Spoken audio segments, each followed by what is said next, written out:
இந்த யுத்தத்தை பார்த்து பயப்படாதீங்க. இந்த எதிரான சூழ்நிலையை பார்த்து நீங்க பயப்படாதீங்க. கர்த்தர் உங்கள் கால் சிக்க கொள்ளாதபடி காக்கிறவராயிருக்கிறார். கர்த்தர் உங்கள் காலை தள்ளாட விடமாட்டார். உங்க வாசஸ்தலத்துக்கு கர்த்தர் இரக்கம் செய்கிறவராயிருக்கிறார். கர்த்தர் உங்களுக்காக யுத்தம் பண்ணுகிறவராக இருக்கிறார். நீங்கள் கர்த்தருடைய நாமத்தை துதியுங்க.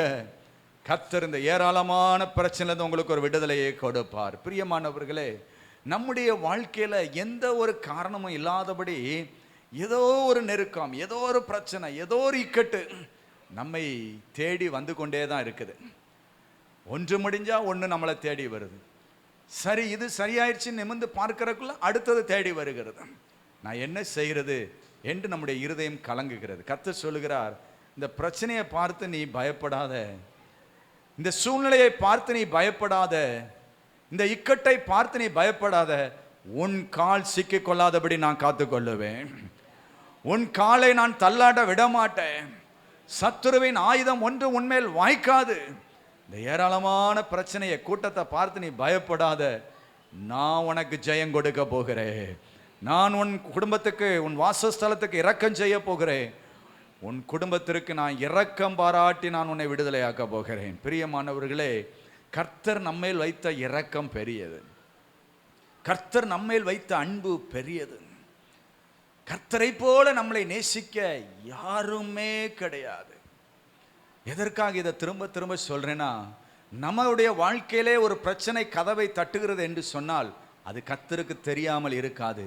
அது கதவை தட்டும் பொழுதே கர்த்தர் அதற்கான தீர்வை முன்பாகவே வைத்திருக்கிறார். எப்படி பூட்டு செய்கிறவன் அந்த பூட்டை திறப்பதற்கு முன்பாகவே சாவியனை செய்து வைத்திருக்கிறான். அதே போலதான் உன் பிரச்சனைக்கு நடுவில் கர்த்தர் ஒரு நன்மையை வைத்திருக்கிறார். உன் கால் சிக்கிக் கொள்ளாதபடி காக்கிற தெய்வம், உன் காலை தள்ளாட விடாதபடி காக்கிற தெய்வம், உன்னை தீமைக்கு ஒப்பு கொடுக்காதபடி காக்கிற தெய்வம் இயேசு கிறிஸ்து. இன்றைக்கு உன்னுடைய எல்லா நெருக்கத்திலிருந்தும் கர்த்தர் உன்னை விடுதலையாக்க போகிறார். இந்த ஏராளமான இந்த பிரச்சனையை பார்த்து, நெருக்கத்தை பார்த்து, போராட்டத்தை பார்த்து நீ பயப்படாத. கர்த்தரை துதி, நீ கர்த்தரை துதி. உன் நாவை துதிக்கு ஒப்புக்கொடு.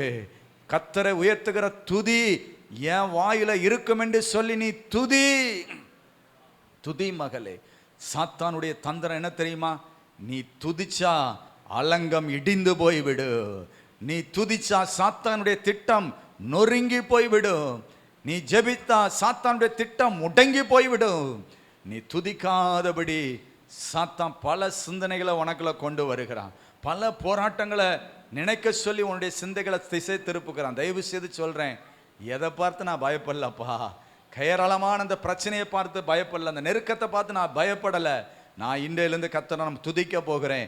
கர்த்தர் என் கால் சிக்கிக் கொள்ளாதபடி காப்பார். கர்த்தர் என் காலை தள்ளாட விடமாட்டார். கர்த்தர் என்னை எல்லா தீங்குக்கும் என்னை விலக்கி காப்பார். தீமை என்னை சூழ்ந்தாலும் முள்ளில் பற்றின நெருப்பை போல அது அணைந்து போய்விடு. கர்த்தரோ எனக்கு தீமையை நன்மையாய் மாற்றினார். தீமை செய்யும்படி ஒருவனும் உன்மேல் கைப்போடுவதில்லை. இந்த பட்டணத்திலே கர்த்தர் உன்னை மேன்மைப்படுத்த விரும்புகிறார். உன்னை உயிர்ப்பிக்க விரும்புகிறார்.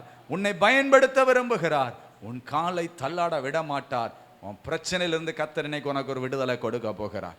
எந்த பிரச்சனை உன்னை பயமுறுத்திக்கிட்டு இருக்குதோ, எந்த பிரச்சனை உன் வாழ்க்கையில் இனி நன்மை வராதுன்னு சொல்லி உன்னை ஏமாற்றி கொண்டு இருக்கிறதோ, எந்த சூழ்நிலையை பார்த்து நீ கலங்கி கொண்டு இருக்கிறாயோ, கர்த்தர் சொல்லுகிறார், நீ பிரச்சனையை பார்த்து பயப்படாத. இந்த ஏராளமான பிரச்சனையை பார்த்து நீ பயப்படாத. நான் உனக்காக யுத்தம் பண்ணி உன் கால் சிக்கிக் கொள்ளாதபடி காப்பேன். பிரியமானவர்களே, நம்முடைய வாழ்விலே இந்த ஓட்டத்தை ஓடுகிற அந்த ஓட்டத்திலே முதலாவது கர்த்தர் ஒன்றை நமக்கு வாக்கு கொடுக்கிறார். உன் காலை நான் தள்ளாட விட மாட்டேன். உன் காலை நான் தள்ளாட விட மாட்டேன். அநேக நேரங்களில் நம்முடைய இருதயத்தில் ஒரு பயம் வருகிறது. நான் தள்ளாடி விழுந்துருவேனோ, இதில் நான் தோற்று போய் விடுவேனோ, இதில் எனக்கு ஜெயம் கிடைக்காமல் போயிடுவோமோ. கர்த்தர் சொல்லுகிறார், தீமையை நன்மையாய் மாற்றி நான் உன்னை ஆசீர்வதிக்க வல்லவராய் இருக்கிறேன். ஒரு தீமையை சத்துரு கொண்டு வருகிறான், இல்லைன்னு சொல்லவே முடியாது. வசனம் என்ன சொல்லுகிறது? கர்த்தர் உன்னை எல்லா தீமைக்கும் உன்னை விலக்கி காப்பார். இந்த தீமையை யாரு கொண்டு வருகிறான்? பிசாசானவன் மொர்தெகாய்க்கு தீமையை கொண்டு வருகிறான். வேதம் சொல்லுகிறது, கர்த்தர் அந்த தீமையை நன்மையாய் மாற்றினார். நன்மையாய் மாற்றினார். தானியேலுக்கு விரோதமாய் தீமை வருகிறது, ஆனால் அந்த தீமையை கர்த்தர் எப்படி மாற்றுகிறார்? நன்மையாய் மாற்றுகிறார். சாத்ராக், மேசாக், ஆபேத் நேகோவுக்கு விரோதமாய் அக்கினி ஜுவாலை என்கிற தீமை அங்கு எழும்பி நிற்கிறது. வேதம் சொல்லுகிறது, கர்த்தர் அந்த தீமையை நன்மையாய் மாற்றினார். அல்லேலூயா.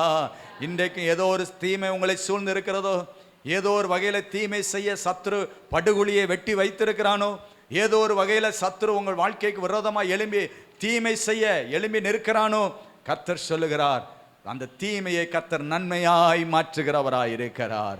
யோசேப்பு சொன்ன வார்த்தை என்ன தெரியுமா? இவர்கள் எனக்கு தீமை செய்ய நினைத்தார்கள், கர்த்தரோ அதை நன்மையாய் மாற்றிவிட்டார். என்னை படுகுழியில போட்டு என்னை மூடிவிட வேண்டும் என்று நினைத்தார்கள். படுகுழியிலிருந்து தூக்கி எடுத்து 20 வெள்ளிக்காசுக்கு விற்று இவன் வாழ்க்கை ஒன்றுமில்லாமல் போகட்டும் என்று நினைத்தார்கள். ஆனால் கர்த்தரோ தீமையை எப்படி மாற்றினாராம்? நன்மையாய் மாற்றினார். இன்றைக்கு உங்க வாழ்க்கையில சத்துரு எந்த தீமையான படுகுழியை வெட்டி வைத்திருக்கிறானோ, அந்த படுகுழியை ஆழமா தோண்டிக்கிட்டு இருக்கிறானோ, வேதம் சொல்லுகிறது, தான் தோண்டின குழியில் தானே விழுவான். கர்த்தர் தீமையிலிருந்து உன்னை காத்துக் கொள்ளுவார். உன் கால் சிக்க கொள்ளாதபடி காத்துக் கொள்ளுவார். உன் காலை தள்ளாட விடாதபடி காத்துக் கொள்ளுவார். உன் வாசஸ்தலத்துக்கு இரக்கம் செய்து உன்னை காத்துக் கொள்ளுவார்.